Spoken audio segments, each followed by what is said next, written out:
Scott Soto from the band SOTO, and you are watching The Metal Authority. Yeah! こんにちは、メタルオーソリティのエコです。今日はジェフ・こんにちはさんに来ていただきました。こんにちは。Thank you for coming. ありがとうございます。今日はいろいろとファンの皆様から聞いてほしいことということでいただいてますので、では早速始めたいと思います。Let's talk about your Soto album. Fantastic. The Back. This is your second album? Second album, yes. Since Inside the Vertigo? Yeah, Inside the Vertigo, yes. Yeah, Vertigo. And that was not too long ago. Actually, you released the Back a little over a year after Inside the Vertigo. Yeah, the reason for this, I wasn't satisfied with the amount of, or the lack of attention that we got on the first album. We didn't really, we didn't have a solid game plan, and I don't think enough people knew about us. They didn't know about the album, and the album disappeared maybe 1 month after it was released. So I didn't want to wait another year and a half to release a new one. I said, you know what? Enough people know that there's a new band. Enough people know that we're active, but I need to get back in the drawing. I need to just jump back in and try to get even more attention now. Mm-hmm. But this time we actually took the time. We made a better game plan with the promotions and with the tour. Everything was set more in advance, and so that's one of the reasons why I wanted to release it sooner. And I kind of stole this idea from a very dear friend of mine, Gus G. Oh, sorry. He did the same thing. Yeah. The guy, he's like a little bunny with batteries or with a wind-up. He never stops. He released his first solo album. He toured the world, and before you could even blink, he released another solo album. So I thought, well, Gus did it. I think it's a brilliant idea. Instead of saying, okay, I just released an album, I toured the world, now I'm going to sit at home and put my feet up. No, he said, I'm going to go home and immediately put a new album out. So I got the idea. I was thinking about him when he did it. I said, I'm going to do the same thing. All right, I have to ask about him too. But first, your member, Soto. Yes, Jorge Salon is my lead guitar player. He's from Spain. Madrid, right? yes. Uh-huh. And he actually graduated Berkeley. From Berkeley, yeah. Can you tell us about him a little bit? Yeah, he found me when I was. I think the first time we ever met was I was out there doing we were doing a tour with Soul Circus. It was a band I had with Neil Sean. Oh. And before that, he got his CD to me, and he said, if you ever need a guitar player, and around the world, if it's not every show, it's every other show. I get something from a musician. Check out my band. Check out my CD. If you ever need a drummer, if you ever need anything, and usually. I try to be respectful to listen to things, but I get so many of them when I get home and I'm so tired. Unfortunately, I don't get to go through too much. But for some reason, before I got home, I found Jorge's CD, and I thought, okay, let me just see what it sounds like. And I was just blown away. I think he was so good. And when I was coming back to Madrid in 2005, he said, he's very respectful, very humble. Having had a chance to listen to the CD, and I said, man, you are incredible, you're great. Oh my God, he was so pleased. And I said, listen, me and Neil are going out the night we get in Madrid. Come on and join us. He was so excited. So we went out, we got to speak more, and I thought, I got to remember this guy for something in the future, because he was already starting to get his own name recognition all over Spain. And I said, someday this kid's going to get bigger attention around the world. And it was in 2009 when I had to start, I was retooling my solo band. The guys that were with me for many years, I felt I needed a different direction, so I got all new people in the band, and I thought that kid would be perfect because he can play all the areas of my past, but now he can also play all the areas I want to go as well. And one thing led to another, where he actually joined my solo band first. We spent many years touring and working together there, and then when I said I want to merge my solo band into a band where you guys are as important as me in this, will you do it? And they all said yes. Oh, so BJ as well? Yes, all these guys here, they were all in my solo band. and we did. Dave Z is the most recent. He joined us in 2013, but the other guys have been with me since 2009. So we have a very strong connection, both on stage and off stage. We have such a strong brotherhood. And when I wanted to put Soto together, I didn't want to do it as a super group. I didn't want to find new people and have to try to, try to gain that same thing we already got for so many years. So they were the first ones I asked. So Edu and BJ are from Brazil. Yes. So you met them? I met them there.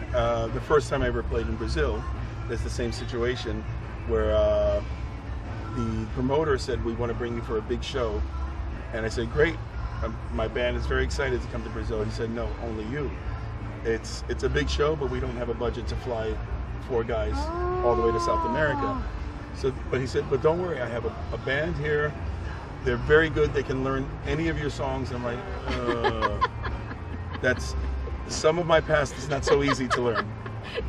And I said, please do me a favor. Before I say yes to this, I gave him 3 songs that I knew were difficult, but I knew that we had to perform. I said, have them learn it and send me a tape. And I said, before I can say yes, tape? Was it tape or was it MP3? I can't remember. Okay, I think it was MP3. Send me MP3 of what they sound like performing these songs. Everything was perfect. Even the backing vocals, because BJ's actually BJ's a lead singer. He's not. He's a good guitar player, but in Brazil he's a very revered lead singer. Everybody knows him as a singer, and sometimes he plays a little guitar. Sure. But he was only there. He was the singer of the band that I was using, but he incorporated his talent. So he said, I want to tour with you guys too. And every year I went to Brazil with my band, I insisted that's my support band. So I've known these guys since 2002, I believe. Yeah, 2002. So we've known each other a long time. You know, I like this album a lot because such an international talent, you know, as you explained, and everybody has a spot to shine. Like I love the bass solo, Cyber Masquerade, and your voice, of course. That's you. I'm the least one you should pay attention to. Yes, and also, you know, I thought of Cyber Masquerade. You're the only one metal singer who can sing Twitter and Facebook. You know, that's like metal. You could sing my Japanese English dictionary beautifully. You know. But you know, the reason I did this is because, of course, metal bands they try to stay away lyrically from what's happening in pop music. But I've got a 13-year-old stepdaughter who listens to all the current stuff. And when you listen to the pop music, they're always talking about Instagram and Snapchat. And, that's right. And so they use that in their lyrics. And I thought, I wonder if there's a cool way to use this in a lyric. And when I was, because the song Cyber Masquerade is about kind of a reality stars. Right. And so it's basically the life of a reality star is Instagram, it's Facebook, and you know, fast cars and bottle service at the bar. That's right, grammar. Yeah, that's it's so modern. Yeah. You know, like, but your voice is still there. You never change. You don't age, by the way. Yeah, I'm trying. Right, all these years. I'm trying. And I like In My Darkest Hour. Oh, it's a great song. It's so heavy, but this is what. We're very strong animal activists in the band, and Edu came to me after we did Inside the Vertigo. He says, for the next album, I want to come up with a very heavy song, but with no heavy guitars. There's no distorted guitars on this song. It's only acoustic guitars. But he says everything else around the song will make it sound like it's a heavy song. Especially if you have the right elements, the right strings, orchestrations. And I'm like, that's interesting because you're right. You think about it, most bands that do ballads, you still have the heavy guitar. But how do you make a heavy song without? And so he really worked at it. He co-wrote it with another partner, songwriting partner in Brazil. And when he sent me the piece, I know exactly lyrically what's going to fit for this. And that's exactly, the lyrics are about an animal who has been abused and still comes almost from death and finds a way to actually survive and still love human beings. And you wonder how in that brain that instead of running and being scared or being angry at humans for what it did to this, what it did to him or her, they actually come out of this and say, I trust you, I love you. And that's what the lyrics about. Yeah. The dog? It could be any abused animal, yeah. And so it's a song about animal abuse, yeah. I am an animal lover. You have a cat called Diva? No, that was not the name. The name of the cat is called Cherry, actually. I have two more ever since then.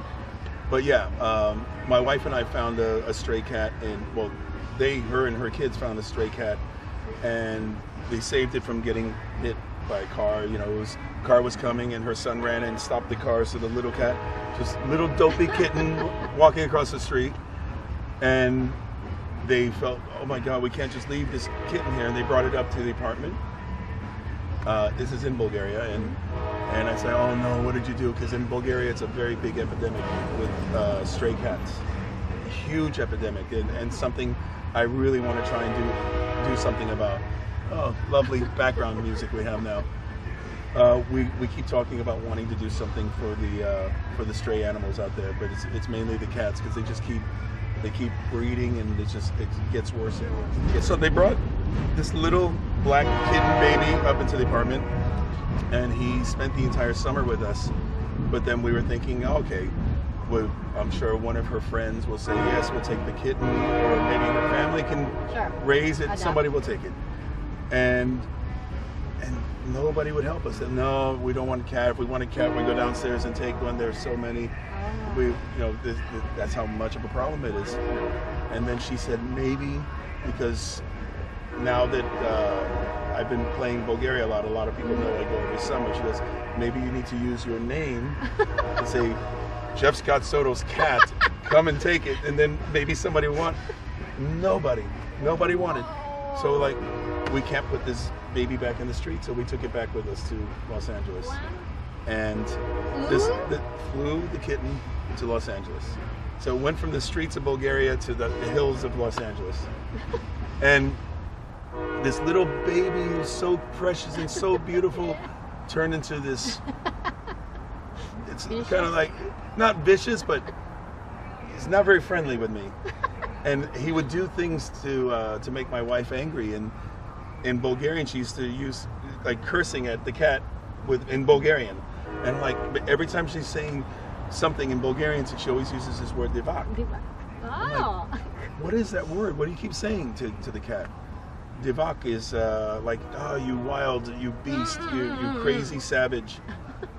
The new album is kind of wild and savage and crazy. Oh, perfect. And this is a little nod to the animals, and that's why on the cover is the big version of our cat. Oh wow, that is right. So that's Cherry. That's our cat, but in a more savage way. Sure. Wow. So you came up with actually the intro is cool too. Yeah. Well, that was the problem. We named the album Divak, but there was no songs. I mean, how do you write a song called Divak? Right. Most people don't even know what it means. And so I went to a friend that I worked on the first album with and this album. He's very good with like movie orchestrations. I said, you got to help me come up with an intro for the album. Right. It's got to sound like it's starting like a little baby coming up in the grass, and it gets like a savage by the time it gets to the end of the song, and that's the song Divak. All the lyrics are written by you? Yeah. Mm-hmm. And all related to something you've been through? On this album, not so much. On Inside the Vertigo, it was more personal. I had a lot of anger issues on that album. A lot of people that kind of screwed me over through the years, from band members to my ex-wife, and there were a few things that I had to get off my chest. Sure. And on this one's more socially aware. This one's more like trying to take the world and shrug their shoulders and say, wake up, because we're losing you. You know, we need to be more aware of what's going on around us. Yes. And it's more of a social awareness album, and that's why the My Darkest Hour fits so well, because animal abuse is one of the big issues in the world. Wow, that's interesting. After I know the story about this album, it's more... It gives you another perspective, that's very nice. So, then one more member. Like I said, that's the one you don't care about the most. We appreciate what you do. You're so honest, you're so solid, you know what you're doing. I try. That's absolutely like you... rock singer should be. That's what I really think. It's weird because growing up, all my idols, all my the posters and the people that were your biggest heroes, they didn't end up being like that so much when you actually meet them. There's very few that when I finally got to do what I do for a living, I got to meet that didn't let me down, and it's true. There's a saying, especially in this business. Don't meet your heroes, because it's only going to let you down. If I don't know, and that's what I got to give credit to Yngwie Malmsteen, because a lot of people think or know of him as being difficult, but he already set that standard. He's not behind the scenes nice like this, and then he's that arrogant person that everybody says or thinks he is. He makes it very aware. So if you meet him and he's arrogant to you, well, at least you expected it. I'm only using him as an example because of it's more of a stereotypical. I don't want to name somebody's name and somebody to think I'm talking badly about them. But that, in my eyes, I always thought it's easier to be nice to people than it is to be angry with them. Why should I be angry to somebody that I don't know and somebody that did nothing wrong to me? So it's all about just showing respect. But more important, I'm humbled that I get to do this for a living, because it's a big world out there. There's there's a very short space, we call it real estate. There's a very short space, and everybody's trying to get a little piece of it. And if you finally get in there, you better keep counting your lucky stars, because it's so easy to get booted out of there. And that's why I've always said in my head, I gotta stay on the same track. As if I was 16 years old and nobody knows of me, or I'm at 51 now and I'm able to make my name in the business. Yes, you do. Wow. And your debut actually in Yngwie was in 1985. So I was 18 when I joined them. Yeah. Like an audition? Yeah, it was an audition through MTV. He was looking for a singer, and I happened to catch the information with an address on the screen, and my friends were like, "Hey, you should send your tape." And I'm like, "I'm 17 years old. Send my tape for what?" No, I was 18 at the time. And send my tape for what? He's looking for a professional singer. Yngwie was only like 21 or 22 himself. I'm like, hang on, we're only a few years apart, so why not? I sent it, and 3 weeks later I got a call from his management to come and meet him, and that's history. Well, I had to show I could sing too. Yeah, but you knew what you're gonna do in the future already. And then, so you met Marcel Jacob? That's how I met Marcel. Right? Yeah. And his birthday was yesterday. Yeah, just yesterday, yeah. And you released inside the Vertigo on his birthday, right? Yeah. 2015. And then, so then you made Talisman. Yeah. Talisman was basically, he went back to Sweden to work with John Norum, who left Europe at that time. And then Marcel was having a falling out with John Norum. So he was putting together, a lot of the songs from the first Talisman album were supposed to be on the second John Norum album. But they had a falling out, and Marcel took his songs, and he gave me a call. I said, "Hey, I've got these songs. I have a small indie label, and it's not a lot of money. Nobody's probably ever going to listen to it or even hear of this, but I could use your voice if you want to do it." I said, "I'd love to do it." But I was with the band called Eyes at the time, and I was signed to a contract where they said you can't work with any other bands or other labels. And I begged and I pleaded. I said, listen, it's a small, tiny label. If he's lucky, he'll sell 500 copies. Nobody will ever hear of this. It will go away. Yeah, right? So, Talisman, Eyes, I was in the band for another year, and Talisman lasted for 19 years. So, some things you never know. If you need somebody, call up my name. I love just Talisman. Well, you did another project with Marcelo, Human Clay. Yeah, that was just a side project to get away from Talisman, but that was when Talisman was taking a little hiatus. We didn't know it was during the whole grunge movement, and I don't even think it was grunge. It was when all the new metal like Korn and Limp Bizkit was coming in. We were like, we don't have any place here, so let's put it on ice for a while, but at least we can still write this kind of stuff and not waste the Talisman name. You just keep releasing albums that nobody hears. So we just found a little deal in Japan, and we released to Human Clay. 93 you came to Japan and played. Yeah. That was it was Pony Canyon, I think we signed for Human Clay. Yeah. Oh wow. Yes. And actually you have a reunion Talisman this summer. Yeah, at this point it's not a reunion anymore because we've already done 2 shows. Oh.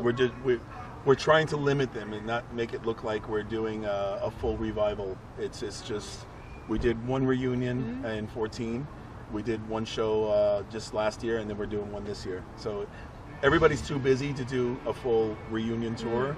And if we're going to do a reunion tour, there has to be a reason for it. So there's no reason to do Talisman tour unless we're coming back together or doing a new album. And we haven't discussed this. Right. So I'm far too busy to start putting things aside. I've even got something else that I'm working on that's coming up that I can't talk about yet, but it's very big news, and it's going to be exciting. Well, yeah, you've been pulled from everywhere, like wet, right? I got to keep working. Rick Martin's on, it's like almost like a 2 lead singer in that band. Yeah, well, because Eric is a lead singer, but on Wet, he's primarily just a writer and a guitar player. And that's why on the song Learn to Live Again, I said, we got to find something where you sing even just a little piece or a duet or something. And he said, that's the one. I want to sing the first couple lines of the first verses. I said, let's do it. And it came out great. Well, are you going to make next week, you think? We keep toying with the idea. Again, it's about timing. It's about when and where, and I don't know. At this point, where I'm waiting for somebody to say when they want to do it, and I can tell them if I can. And you went to Loud Park, Japan. Yeah. For Kuni, and for his last performance, I believe. And many of Japanese fans saw you first time on the stage, and they were so impressed by your performance. Have you? I wish I could. I wish I could take that energy and give it to the promoters and the other people that bring bands to Japan, because I thought it went very well, and my management went to a lot of the main agencies, and nobody was willing to bring us to Japan. So your stage performance is really, energy. Gorgeous, yeah. Gorgeous, yeah. It's all energy. Yeah. So you have any influence from Freddie Mercury, Prince, and David Lee Roth? Oh! When you see those 3 guys on stage, back in the early, when they were in their prime, you can't take your eyes off them. You forget there's the rest of the band, because there's so much majestic that they present when they're doing shows, and to me that was something I soaked in, because I didn't want to just be a singer who just stands there and then you step away from the mic, or you put your foot on the monitor and you sing. Bruce Dickinson is another one. You're just so drawn to the singer. You want to watch, even when he's not singing, you want to see what he's doing. That was always what inspired me as a performer. And you also, I know the reason you're always busy. You collaborate with many guitarists, like Gus G you just mentioned, and Joe Hoekstra. Yeah. Joe Hoekstra, you're friends since TSO? No, I met Joel many years before that. We met 2006, I think. Yeah, before, because TSO I started in 2008, and he didn't start TSO until a few years after that. Okay. So yeah, we met through other musical circles before that. Wow. So your connection, everybody want you, and you know, and we are lucky because we get to hear your voice, here and there. You're gonna release one song at a time? Yeah. It's we have left the label that we were working with because again it was I wasn't too pleased with the ideas of we didn't have any disagreements or fights. I felt we were doing more, or we could have done more than the actual label itself. And so instead of going and trying to find another label, trying to reestablish everything, it's kind of like starting Soto. I didn't want to just find another record company and try to get that connection. I said, let's do it on our own. There's so many bands doing it like this. We already have the foundation. But instead of doing another album, concentrate on so much work that takes months to write and record and release. Let's concentrate on the quality of the songs and just do one at a time. Love is a feeling.